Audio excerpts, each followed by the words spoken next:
हमने आत्मनिर्भर भारत का जो सपना देखा है, वही सपना हमारे महापुरुष हर क्षेत्र में, हर काल में देखते आए हैं।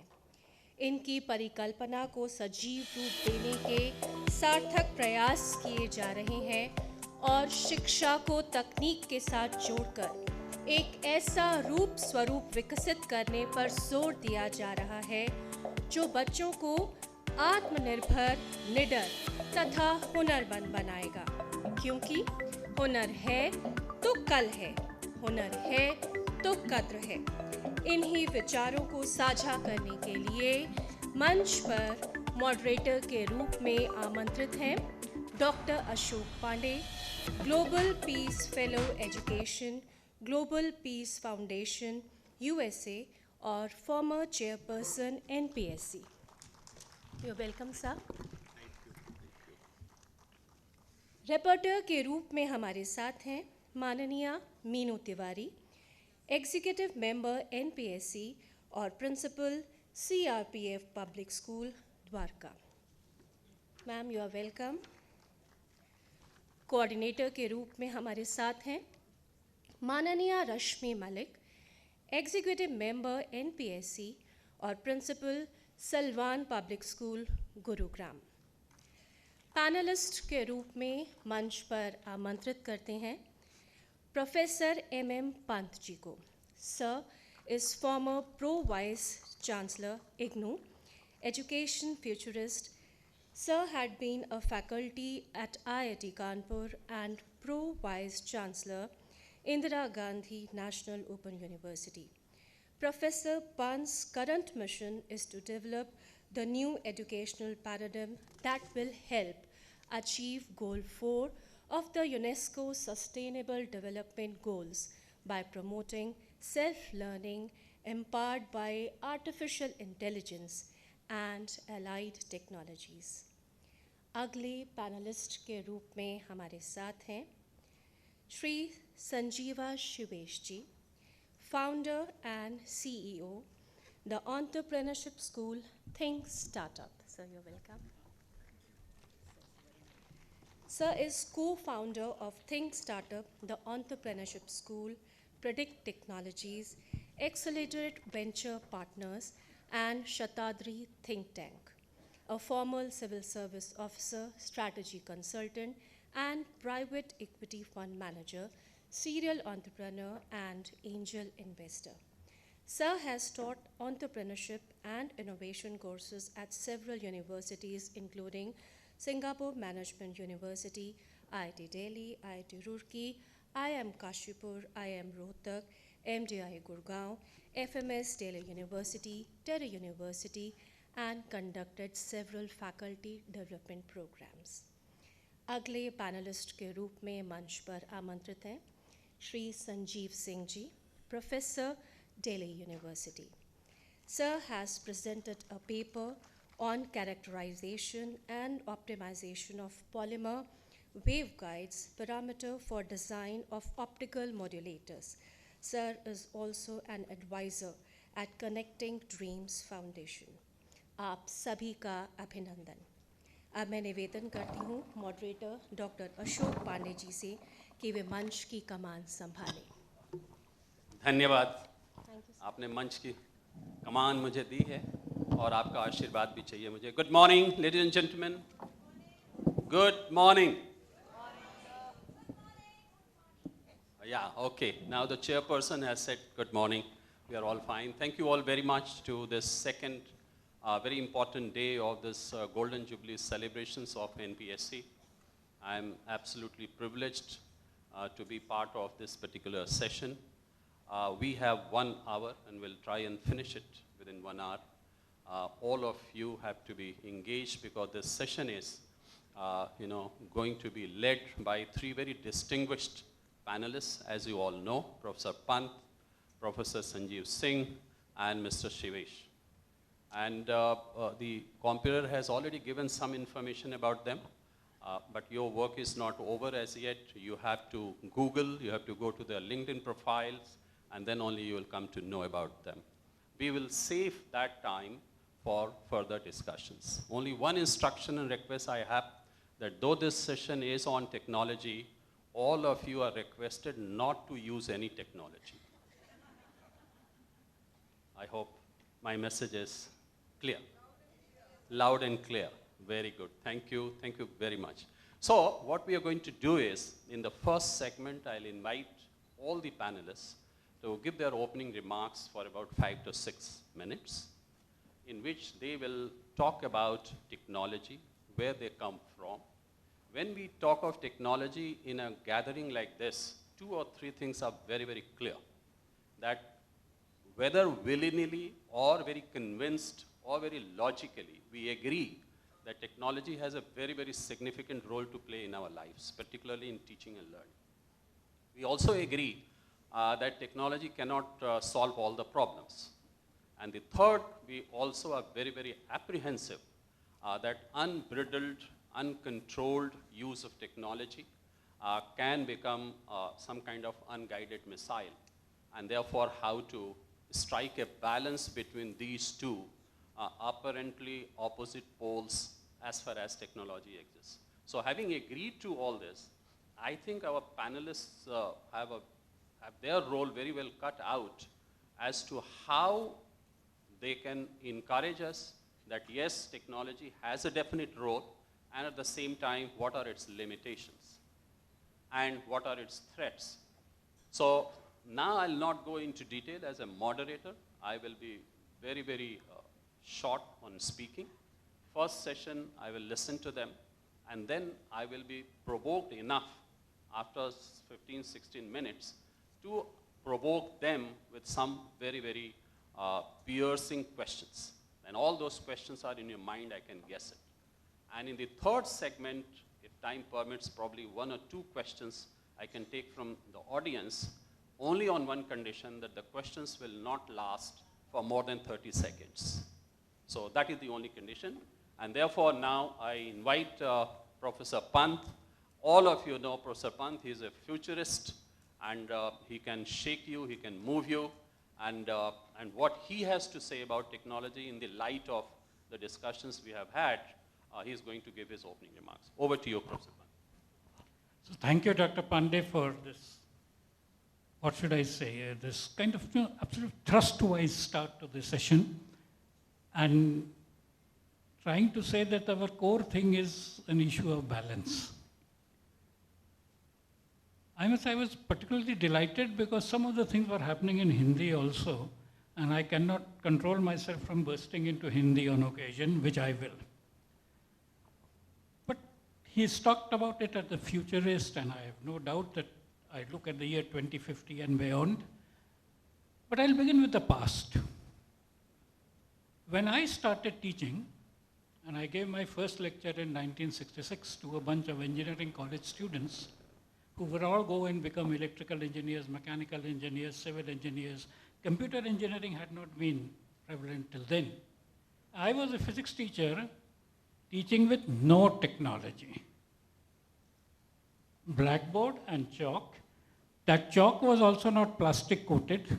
It was not colored. And being in Manekshaw Auditorium, I'm reminded of the analogy of a soldier in unarmed combat.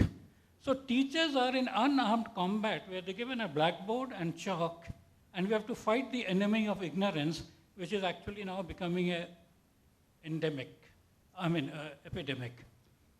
And I was reminded of a poem, and because Sohan Lal Dwivedi, वीर तुम बढ़े चलो, धीर तुम बढ़े चलो, न हाथ एक अस्त्र हो, न साथ एक शस्त्र हो, न अन्न नीर वस्त्र हो.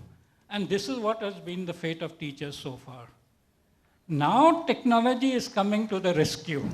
Now technology is coming to empower teachers, and we should embrace it, adopt it, and say all the weapons up to AK-47 or MiGs or whatever we can get, we will use to fight our battle of ignorance. And the specter of ignorance is becoming greater and greater because all of us know that knowledge is doubling at an enormous rate. And therefore the enemy is becoming bigger and bigger. It is no longer about the old thing. So this is the point that I wanted to make, that when we began, or at least I began my career, this was the state of technology. Where are we today? Well, Dr. Pandey has said no technology allowed. He has no idea that I belong to physics. We know something called quantum tunneling. I've already tunneled into your mobile phones long before this ban could be imposed. So many of you have already seen, in fact, she had said that she had already seen my post. So yesterday in the evening at about 5 o'clock, I made a post saying that if technology is the answer, what is the question? It's readable in 5 minutes. It is on LinkedIn, Facebook, Twitter, whatever. And more than 600 people have seen it. Some have already commented on it, and so on and so forth. So this is the way technology will get to you, whether you vote or not. So, but very precisely, we don't realize, and this is a phrase which was made famous by Thomas Kuhn, called the paradigm shift. There's a big shift in education of the past, education of today, and education of tomorrow.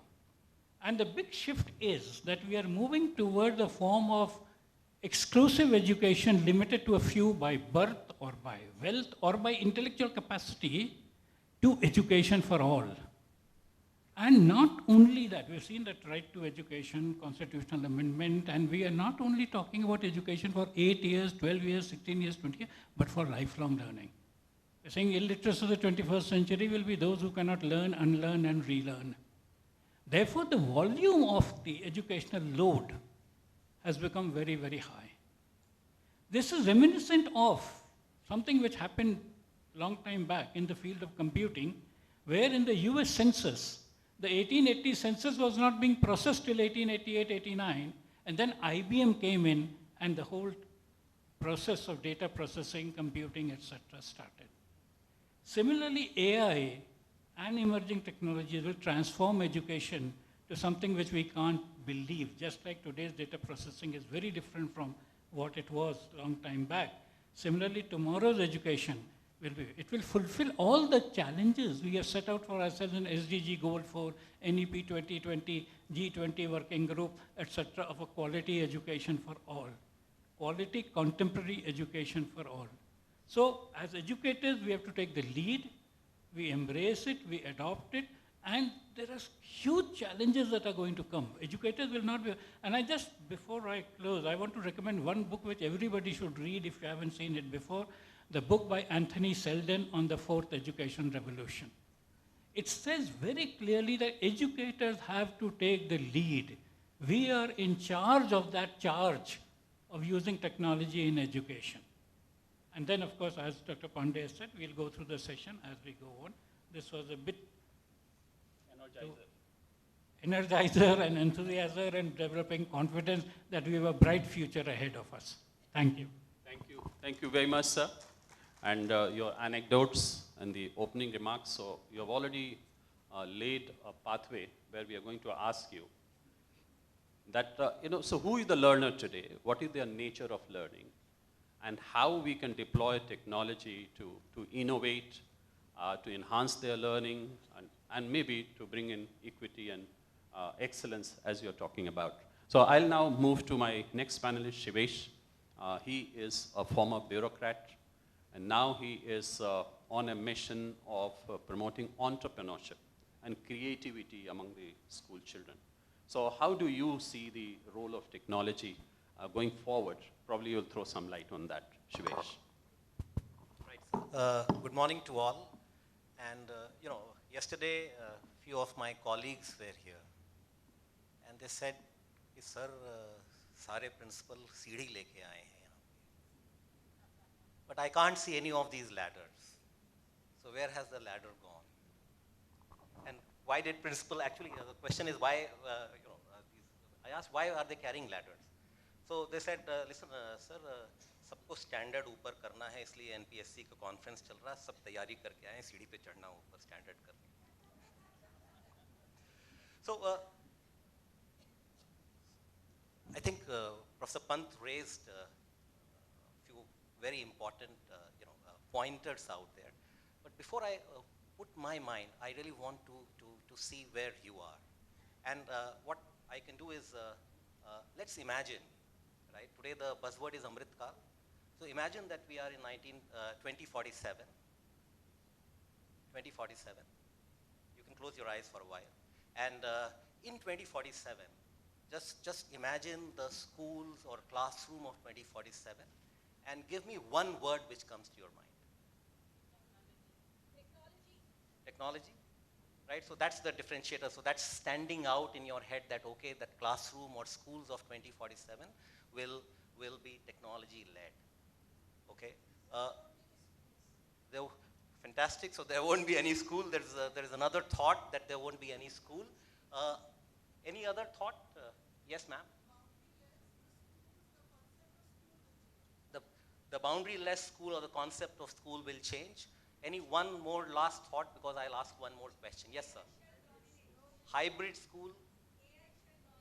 AI will dominate in school. So how does the picture look like, right? So are we seeing more screens, cables, or knowledge getting shared in something? And in your picture, do you see a teacher out there, or did you not see?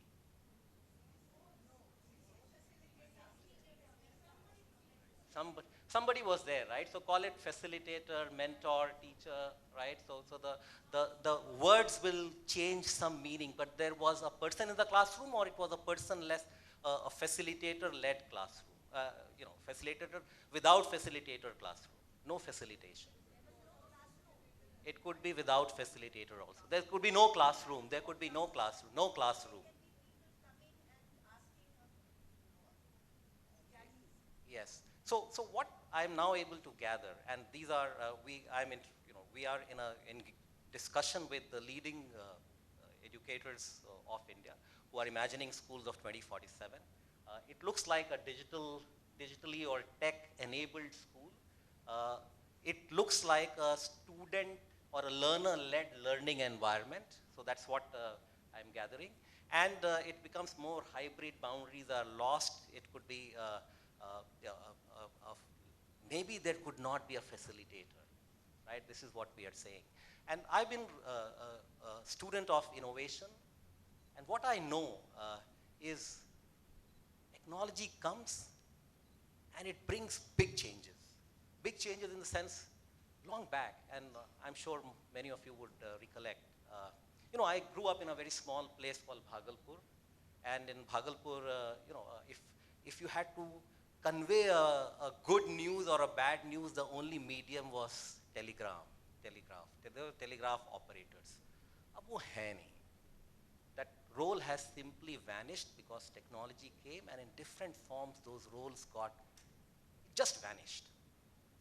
And today we are at an age where this new thing, where the seeds were sown sometime in 1980s, it has caught the world in a storm. And all of us are really thinking about this word called ChatGPT.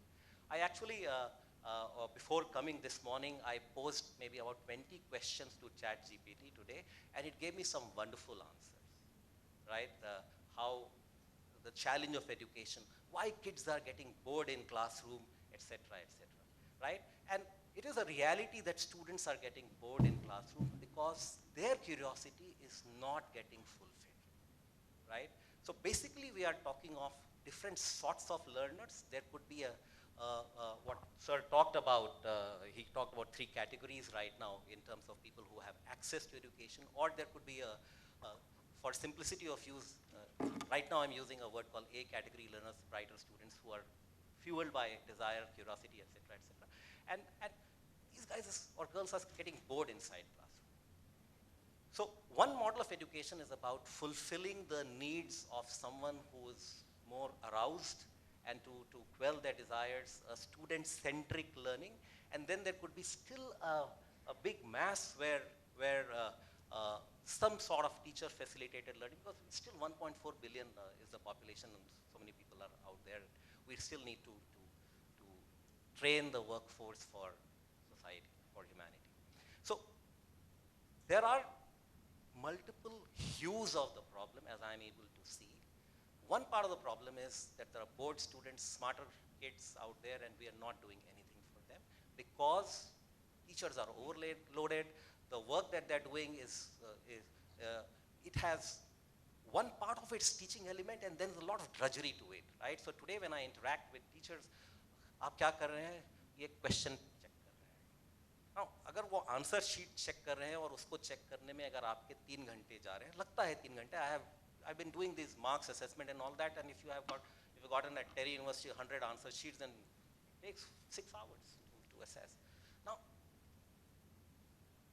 really we have to be asking that what is the value addition as examiner I'm doing to the student when I'm doing that evaluation, right?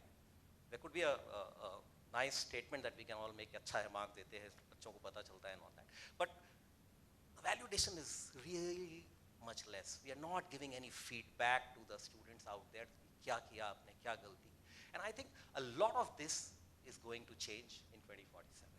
And we are in this cycle of change where this change is incrementally going to become faster. And maybe what all of you are saying, I'm in full agreement that will classroom exist? Will the model of education, which is a linear model of education, where you have to spend X number of hours to get to your first recognized certificate, is that the model of education that we want to talk about? So there are plenty of these things, and I really think a lot of changes are there in the, it's just round the corner. Fine. Thank you, Shivesh. You have raised some very pertinent questions, but in between I just wanted to share, in response to his question, what will be the scene like in 2047? Professor Pant quietly told me he will turn 100. And also, of course, India will be 100 years old independent country. So, and you have brought inadvertently, or I don't know, knowingly, one very important topic, which will figure in our discussion. But I don't want that topic to come right early in the discussions, that is Chat GPT. But I'll bring in Professor Sanjeev, who is a practitioner who has established not only a computer science department, but also integration of technology at the college and higher education level. So I'm sure he has some very good insights for us as to what we can do in schools. Professor Sanjeev. Thanks, Dr. Pandey. Very good morning to everyone. I think now I'm more enlightened by listening to Professor Pant and Mr. Sivesh. But always, few things have been, I've been struggling for a few things because, when I see, and I just take a small example of when I was going to school to drop my kids, right? And 14, 15 years back. So I used to receive different kind of notices from the schools. And let's see how I see the evolution of the technology within the schools. Earlier there was no mention of technology in the notices, right? And today we receive the notices is full of hyperlinks, full of emails, and full of this and that. So how schools are evolving with technology and without any formal training, and to all the educators and all, kudos to them. And I think the pandemic year 2020 was the biggest teacher for all of us, because in no time, all the teachers and the institutions, they have immediately migrated to the technology platform without any formal training. And that is that's what is a remarkable thing, right? And that is how we see the technology is so adaptable that anybody could adapt to those platforms which they never use in their life, right? Irrespective of their subjects or the domains and all that. So we have been debating, and I think is one of the most favorite topic of mine is future of education versus education of future, right? So, and all of us, we have been, deliberating upon, and all the leaders here, we have seen in the morning, they have been awarded, and they have been doing some innovations in their institutions. They are bringing in some changes. They are doing the value additions and many other things. And there is no curriculum-based innovation is defined for the institutions, because you are the people who are creating the future of India, and without considering that what kind of jobs these kids are going to get. That is the point when they discuss, when they enter the higher education, right? But the higher education institution, they receive the students which you are preparing, right? In different subject domains, with the different skills and all that. And now we are talking, and the government of India has introduced a new national education policy. And that policy is enabling us, enabling all the schools and curriculum framework and all that by certain parameters. And all the institutions, all the schools, even in the higher education, we are literally following all those parameters, and we are trying to make it more productive. And the objective of every institution, whether it is school or university or any higher education institution, is to make students more productive. And now we are realizing that productivity comes not only by teaching in the classrooms, right? And now, as Shivesh has rightly pointed out, that in 2047, the shape of the education would definitely be changed, right, with the help of technology or maybe the introduction of the technology. So it's like classroom will no longer be the same classroom because the teaching is going out of the classroom. Teachers are remotely available, they are virtual.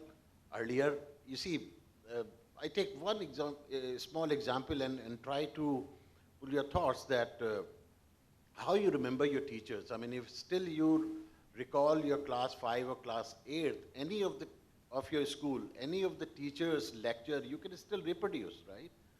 I mean, that is the power of pedagogy at that time, and that is how the content was delivered. And the same thing is being tried with the technology now, as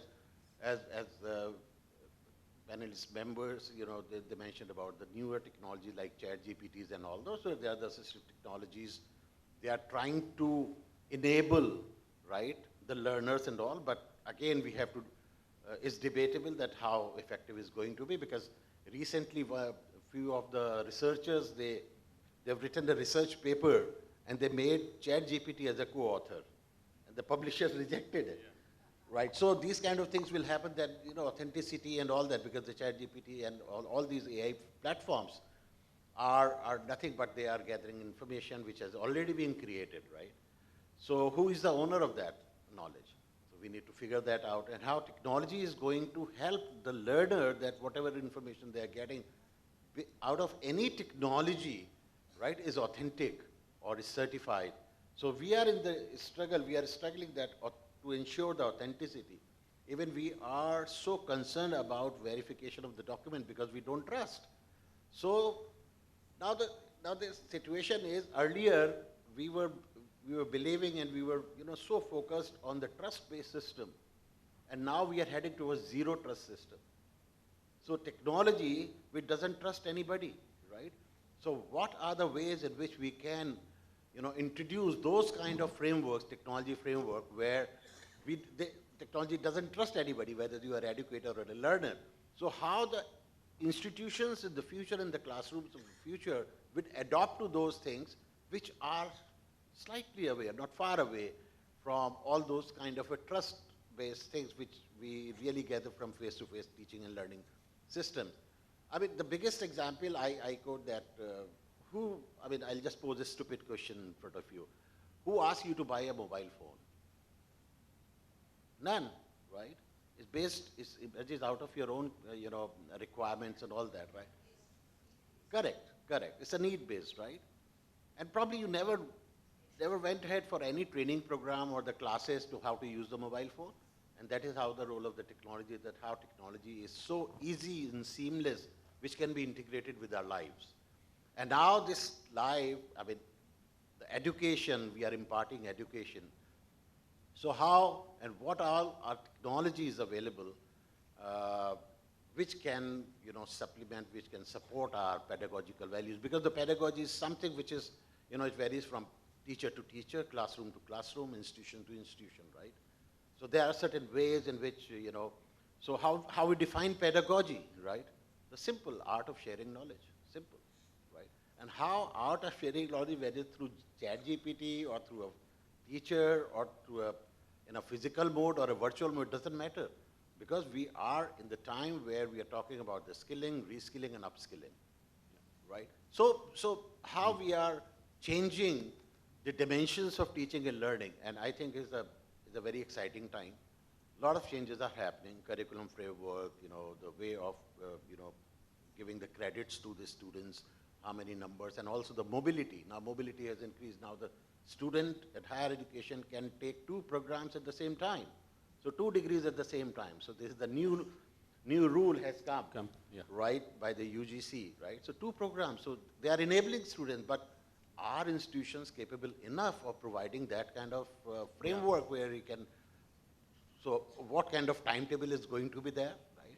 So not only the programs, the courses they can take, few courses from Delhi University, few courses from IIT Delhi, from IIT Kanpur, and they make their degree by collecting the credit. And that is why the newer framework like Academic Bank of Credits and everything is coming. So it's all the advancement in the technology, right? Technology is helping us to enable students to enhance the productivity.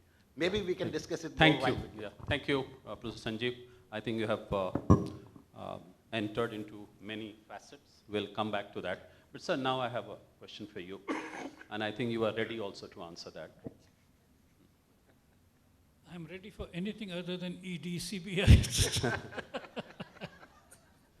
So, I have this very sincere question I have.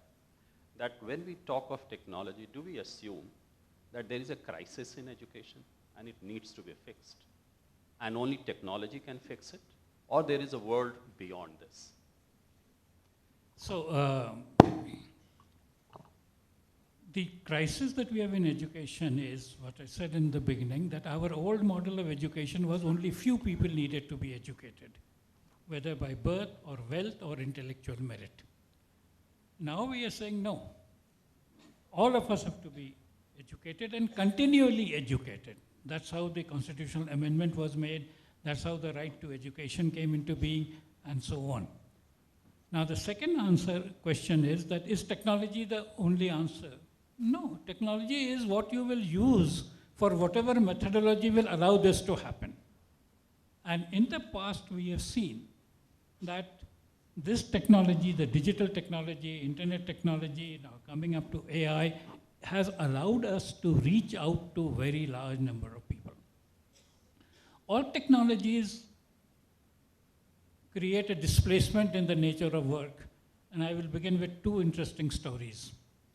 First, did you know that that humble alarm clock threw millions of people out of job?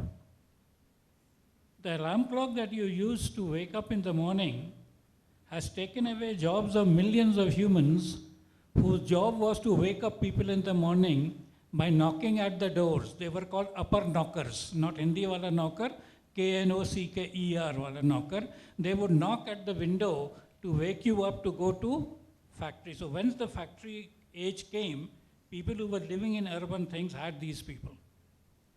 Not only that, we take electricity for granted, but before electricity came, there was a whole lot of people whose job was to light the street lamps all over the city in the evening and then switch them off or turn the wick off in the morning when there was sunlight. Now we do that with a switch, and that also remotely. Going a little step further, how many of you remember how a human-trained MBBS doctor was required to measure your blood pressure? He would put a cuff on one arm, pump it through this, use a sphygmomanometer, see the mercury rise, see your pulse, coordinate all that, and then give you 2 readings. Today you have a richer electronic device which does that all the time and measures it throughout the time. In fact, even when you're moving around, it is called ambulatory blood pressure monitor. So the point is, progress is about being able to do more and more things. And actually, since we have people from physics, I can't help it. When Archimedes discovered the principle of the lever, and he understood what the lever does, he said, give me a place to stand on and I can move the earth. So this is the power of technology, that once you can do things, you can. So we are saying that we will be able to, hopefully, educate 1 billion people in what they need to know, when they need to know, just in time, and so on. And especially the interesting part is, human teachers will not be available. I can say this in a small group, that you'll find it very difficult for, even today, you all agree, you don't have the best human beings available to be teachers. They rather do other things than teach fellow humans. With all the glory you may want to say, teaching fellow humans is a very low priority in the ambition list of young, bright people. It is easier for me to train a robo or an army of robo and get them to do what I want than to train human beings over a long period of time, some of whom will become rebels and come against me itself. So you will find it very difficult to have human teachers. And therefore, technology will be required. Now, whenever I have a great teacher, good teacher, like I was fortunate to have, they should be most welcome. But they're few and far between. So this technology has proven, and this is not the end. As we said, we tend to think a linear extension. No. I often say that he was talking of 2047. Much before that, we will have brain-computer interfaces, and education will be like a chip implant. Now, when I say this, people ask, have you seen a pacemaker? What is a pacemaker? A pacemaker is the chip which we implant in the heart so that the heart functions properly. I'll create a chip called a brain maker, and that will be implanted in all children, and every year as they get up, software will be updated. And since we like to be event managers, like we do the Upanayana ceremony, we will do a ceremony called brain chip implanting ceremony. Some Pandit will come, he will say Rahu, Ketu, Jupiter, Mangal, everything, Gayatri month, and then implant the chip with a qualified doctor, and then you don't have to go anywhere again. Thank you, sir. It is very scary to ask you questions. So I'll rather go to the other panelists. so let us. I haven't come to 2047 yet. Yeah. So let me bring a sober moment to the whole thing. Shivesh, you are into developing entrepreneurship, right?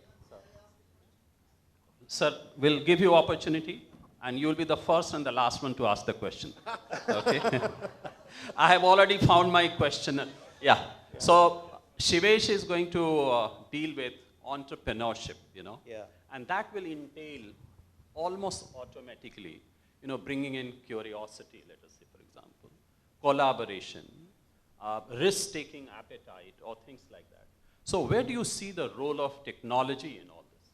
Will human interaction will be more powerful or technology? I thought that something like this, googly is coming, right? While I was listening, one important, one thought came to my mind, right? And that's a fundamental thought. What's the purpose of education, right? And the simplest definition is to open the minds. Now, the real challenge is, जब दिमाग बंद हो तो उसको कैसे खोलें? And all of us as teachers, we would have encountered this challenge in multiple ways, right? And that really brings me to this whole paradigm of, I heard the very good word in the morning when in the welcome address, and that word was empathy, right? So this whole paradigm of education, in my mind, is a trinity, right? It's a triangle where on one end, the center of it is, centroid is a student, right? So student, we all want to do everything for the student, the parents, the teachers, and then we have a supporting infrastructure, so call it principal, all other infrastructure, technology, and everything. Now, this construct, the ratio of this construct keeps on changing from education system to education system, from schools to different schools, and those sort of stuff. But at heart is this person, a student, a learner, and so far I have not been able to find a confident answer to say that technology will take over the student, even in the age of Neuralink with brain-computer interface, because who opens up the mind, how the mind is prepared to be open to receive things which goes down, settles down, and then provokes someone into some sort of action, right? So this whole world of social and emotional learning becomes important. That interface will remain important. I have, although I see all these science fiction stuff, but still I have been able to see it at a distance, right? A world full of androids and those sort of stuff. I think it's far, far away. But for the next few years, technology is going to be pervasive. It will make our life simpler.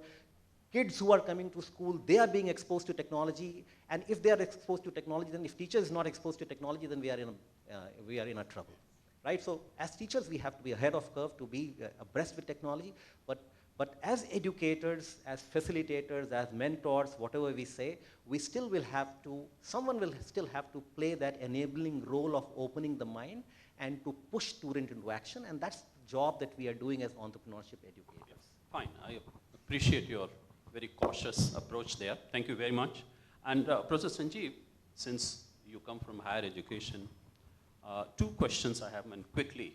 First is, the government of India in NEP has said they want to increase the enrollment to 50% in higher education. Today, I believe there are around 4 crore students in higher education, which means they want 8 crore students.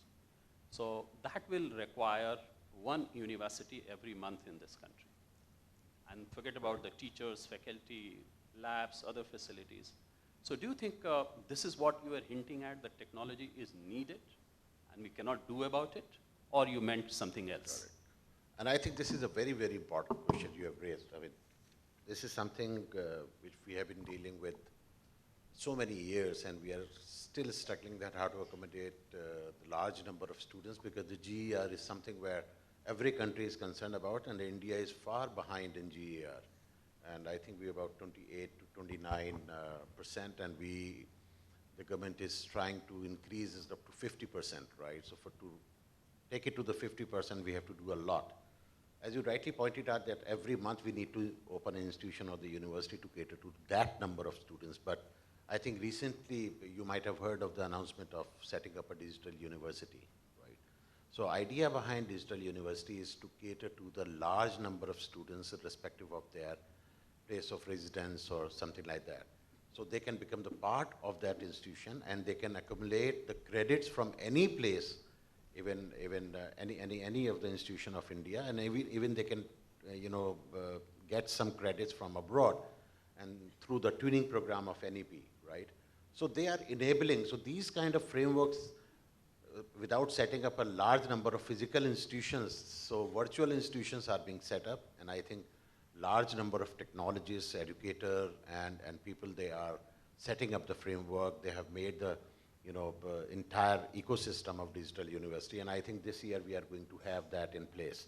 And the enrollment would begin in that university to cater to those numbers, which are coming from the different places. Thank you. Thank you very much. Sir, I have to come to you. I didn't mean that I'll not come to you. So tell me one thing, is there any empirical study to suggest that technology actually improves learning, or we are just overhyping it? See, unfortunately, to my knowledge, there is no objective study, because as has been said, the goals of learning are not obvious. See, if you want to do a scientific approach, you should first define what you want to measure. So often when we talk about learning, we leave very broad goals like opening up of the mind, developing the mind. Sometimes we talk of problem-solving skills, creativity, critical thinking, etc. But for most of them, there are no clear-cut measures. For example, we are all from physics. We cannot say whether Einstein was greater or Newton was greater or Feynman was greater, and so on and so forth. We say all of these people were very excellent people, and that's why a management type approach to see whether in quantitative terms it made an effect or not doesn't matter. What we have found is, depending upon what the goal of the experiment was, that thing can be achieved. So suppose you want to say, I want more marks for more students in a given exam, then you can use flipped learning, mastery learning, all kinds of things to get that kind of a thing, and so on. Since we were talking a little bit about larger things which Sanjeev started about opening up the mind, I have a more interesting analogy which I deal with. Now, do you know there are birds which have wings but cannot fly? Now, of course, we are not allowed to teach evolution in the NCERT thing, but evolution says that if you don't use the wings to fly, because there was no danger, things were very comfortable, they lost the power to fly. EMU, ostrich, so many others are there. The danger about education being ignored is we'll have human beings who have biological brains, but not the capacity to use them. And to me, that is the goal of education. That we have these human beings who are equipped with a biological brain, much evolved brain. If you look after what, and with all this thing that it is capable of, the reptile brain, the mammal brain, this brain, all these things, if you don't exercise it, you will lose the powers of the progress which humanity has done because of these. So the purpose of education, to my mind, is to get you to use the brain in all its facilities: creativity, imagination, storytelling, kinesthetic, whatever, and so on. We have, unfortunately, I have no hesitation in saying this. When I was young, I had heard a very nice narrative by Sarojini Naidu. Only if the country knew how much it costs to keep Gandhi poor. I don't know how many of you have read it. It's a very nice narrative. I sometimes feel like saying only if the country knew how much damage it has done because of the IITs. Millions of people only want to go to IIT. They don't want to use their brain. They want to get into IIT without using their brain. They want to get out of IIT without having to use their brain, and so on. And what should be the goal of educators and educators is to encourage people to use their brain. Thank you, sir. I must say one more thing. Whenever a new child I see before me, I say this child has the potential to do something which no human being has done before. As educators, we must strive to get them to fulfill that potential, not top in IIT, JEE, NEET, or whatever. Thank you, sir. And I want to make a disclosure. He was a professor in IIT. And sir, is it true, you may be an exception, that on an average we use only 10% of the potential we have? That's a mistaken notion. Acha, yeah. I will tell you how that mistaken notion has come. We have an understanding of only 10% of the brain today. Okay. So neuroscience has made very little progress. Now with fMRI, this, that, they're trying to figure out more. We didn't know what the brain does. So the point was we only have an understanding of how 10%, just like about the world, we only know 4% of dark energy, dark matter, we don't know. So this got misconstrued to say that we use only Very good. that percent. Thank you, sir. Shivesh, you wanted to come in quickly on what Sanjeev was making a point? So if that is passed, you just tell me one thing. In my opinion, technology per se is a value neutral thing. You know? It doesn't have its own values. Right. And the value comes to it from the person who is using it, isn't it? And therefore, I want you to come about how that values can be inculcated in the human beings to use technology for values, for creating values, let's say for a social good, and not for anything else. Okay. I think whenever there is change or whenever there is new thing, there are, society will have many sorts of people, but there's one sort of people who really want to seize those opportunities. So they have more opportunistic mindset. They want to see that, okay, ChatGPT or new technology is here, and what I can do with this, what are the new doors which are opening, how can I use this new knowledge to create, how can you use the current knowledge to create, to stretch it, extend it, and to create a new knowledge, right? And these are the guys who are pulling the society forward, right? Now the question is, how can you create these sort of people, right? Which is what Dr. Pant has been alluding that to help people make full use of their mental capacities.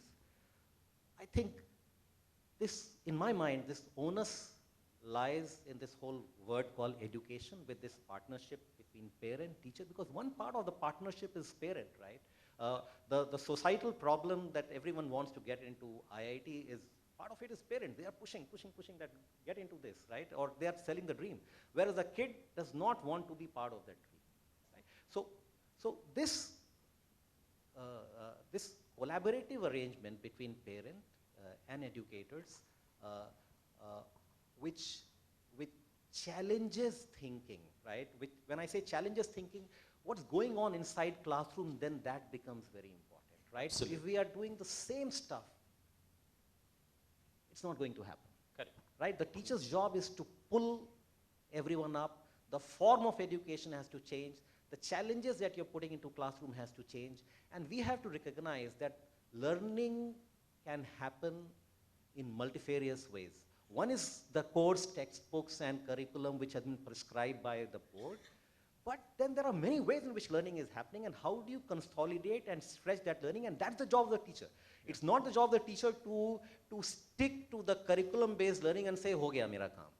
आपको जिस प्रकार से society change कर रही है, you have to bring those things into classroom and stretch the imagination. Absolutely. Only then we are going to Got the have point. these opportunistic. Thank you very much. Sir, you wanted to come quickly on this? Yeah. See, I want to say that it is very important that we go to the fundamental question of life, education, and so on. So I think philosophy is the most important thing. Problem we are having is we are talking about these short-term things about how to do this. But then what is that in aid of? And which is where I would again recommend Max Tegmark has a very nice book called Life 3.0. So where they are talking about these issues, and we are so far believing somehow sanity will prevail. There is no guarantee that sanity will prevail with all the high power things that people have. And we have seen glimpses of that from time to time. And therefore, I think the most important job of educators is not only just spreading knowledge, etc., but also giving a commentary on how to use that.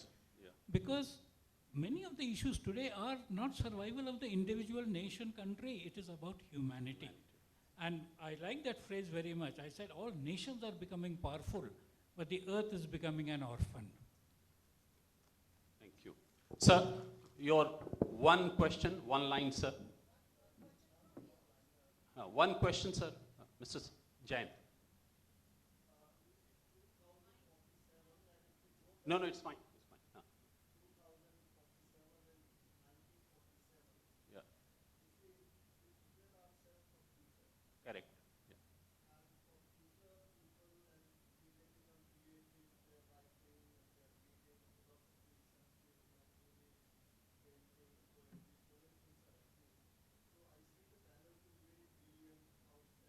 Question, sir. Question. What is the question? Yeah.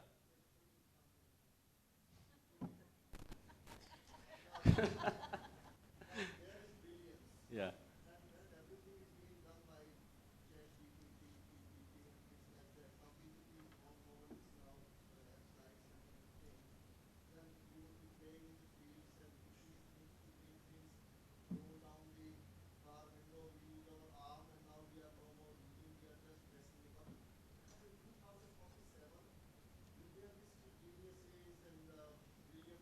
Okay. Got it, sir. Yeah.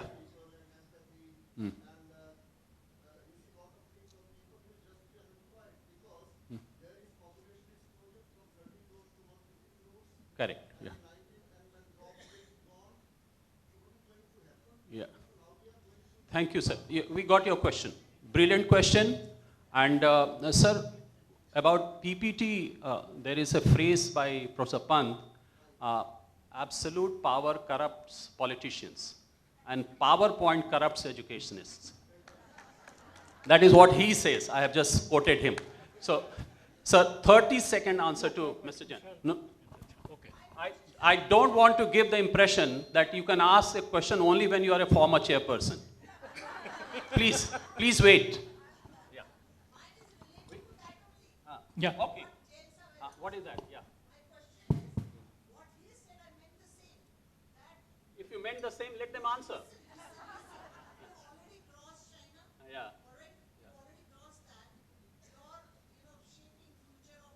Yes. Yeah. Correct. That is what he is answering. Got your question, ma'am. 30 seconds, sir. Yeah. So first of all, we have been tuned to this idea that there is a shortage of everything. We are to prepare for an era of abundance.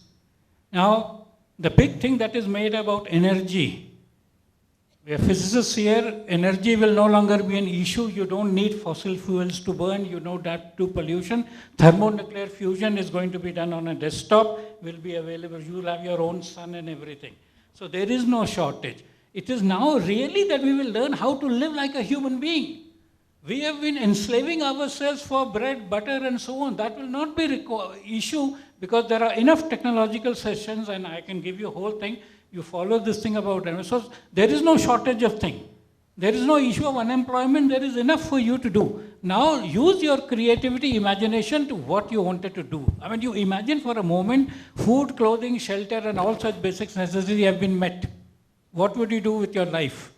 And there is no calculation which says that only 10 billion people can be supported on the planet. This is again a mistaken notion that we try to do because of competition. So the future is very bright. What we have to do is actually be able to live to our human potential. And most people today, are not dying out of starvation. They're dying out of mental issues. Deepika Padukone is having mental health problems. So what is the problem, right? That is what we have to look at. Thank you, sir. Your 30 seconds. So, sir, I have a question for everyone, and on the point that you were saying. 2045 is the year where there's a person called Ray Kurzweil. Right? Ray Kurzweil is one chap who has done predictions of the world, and most of his predictions have fallen in the right time. He's a person who should be brought to classroom. Whatever he's done, he should be. So he said that 2045 is the time when man becomes immortal. Ma'am, to you also. 2045 is the year when... Did he say man or woman both? Human beings. I'm sorry. Right? So human beings become immortal, and you can Google Time magazine, front page, right? So that is the world which is going to come. Now, in that world, the ways in which we are going to thrive, survive, live, find energy, all those things are going to be far different than what we are seeing today. We are in that journey. And that journey is full of possibilities for teachers, and it's a journey where all of us have to upgrade faster to prepare our next generation, right? And how is life going to be in that era? Hard for us to predict. Thank you. Professor Sanjeev, your 30 seconds on these reflections. Just one line, because the future we are going to face the situation is my AI is better than your AI. So whatever institutions, who catch hold of the best AI in the world, I mean, they are going to, rule. In fact, Google and Microsoft are fighting on that only. Correct. Yeah. Okay. Whose AI is better? So thank you very much. Now, one non-former chairperson's question. No, you are same.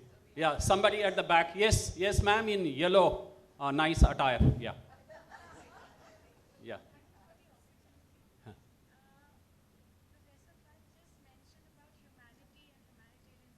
Yeah. Yeah.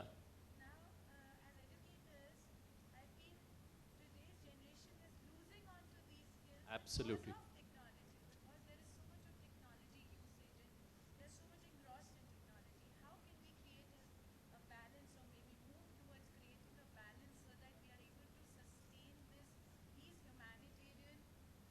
Yeah. Yeah, I think all of them have tried to say the same thing. You are reiterating it. We appreciate this point, and we have to be, little, cautious of the fact that even when we are in a physical mode, we all carry a different kind of identity, which is somewhere cyber identity or something like that. And therefore, we have to create situations in the classroom where when we are face to face, we are face to face, and then we empathize with each other, we are sensitive to each other, and those are the value systems that all the panelists have actually talked about. So thank you very much for bringing on this point. I think I have hurried it so much that I feel that there is time for one more question. I will not give time to my namesake, Dr. D.K. Pandey. Yeah, yes, that young man in white, yeah. One line, yeah.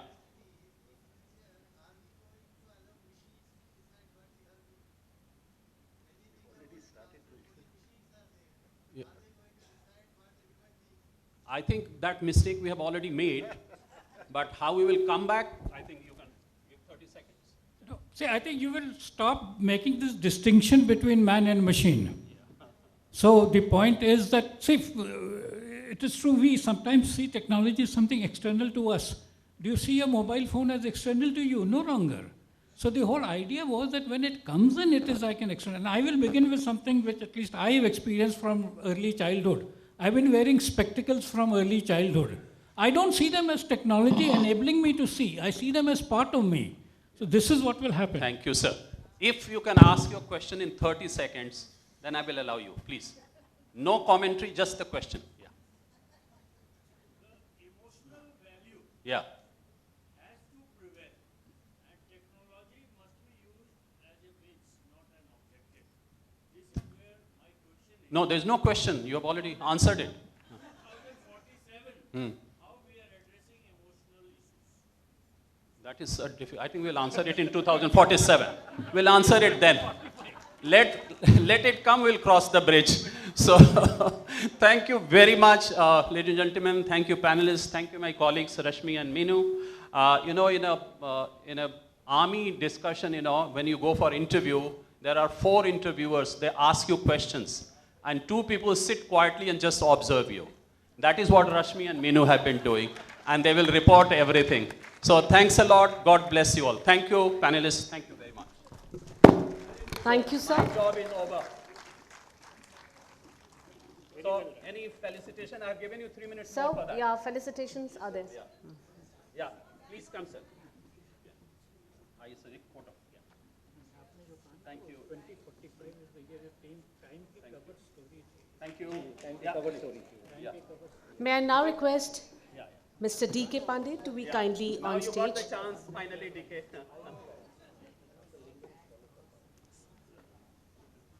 Thank you. I request Mr. D.K. Pandey to kindly present. Dr. D.K. Pandey. Yes. I request Dr. D.K. Pandey to kindly present.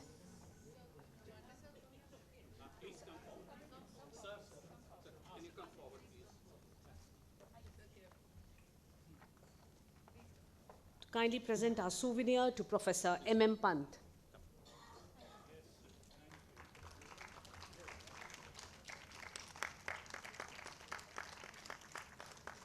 May I now request Ms. Madhulika Sen ma'am. Ms. Madhulika Sen ma'am to kindly present a souvenir to Mr. Sanjeeva Shivesh.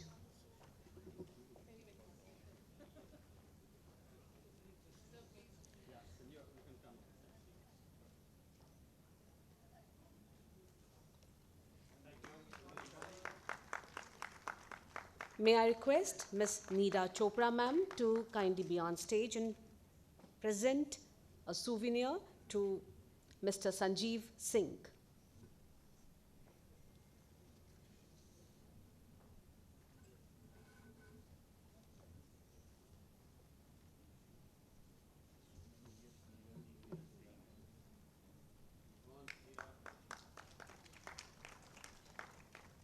May I request Ms. Swarnima Luthra ma'am to kindly be on stage.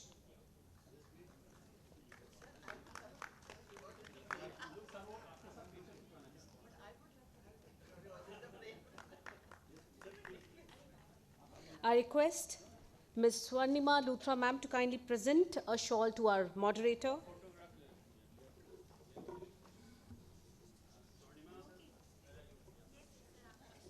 Our moderator, Dr. Ashok Pandey.